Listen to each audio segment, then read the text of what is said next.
बोलिए सरस्वती मैया की। आप सुन रहे हैं एजी एंटरटेनमेंट की धमाकेदार प्रस्तुति। डीजे कंचन राज कपूर अगरबत्ती बारी अति उतराता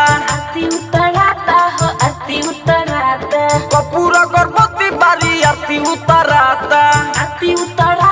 हो अति उतराता सरस्वती माई संगे हंसो पूजाता हंसबो पूजाता हो हंसबो पूजाता कपूर अगरबत्ती बारी अति उतराता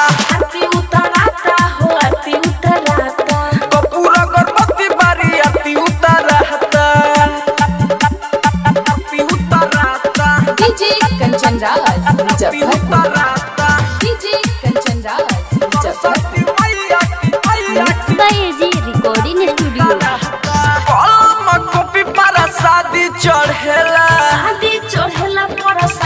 चढ़ेला पूजे जे मैया के बुद्धि बढ़ेला बुद्धि बढ़ेला हो बुद्धि बढ़ेला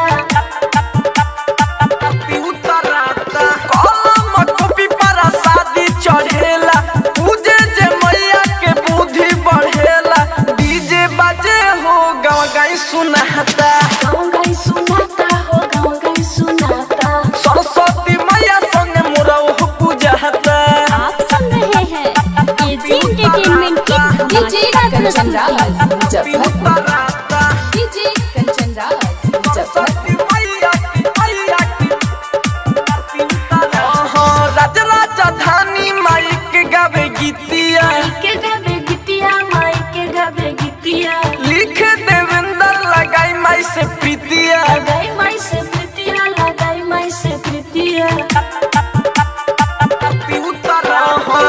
राजा धानी माई के गावे गीतिया लिख देवेंद्र लगाई माई से प्रीतिया डीजे कंचन बड़ी भीड़ बुझाता भीड़ बुझाता हो भीड़ बुझाता सरस्वती माई संगे हंसो बुझाता एजी रिकॉर्डिंग स्टूडियो रोशनपुर सपहा।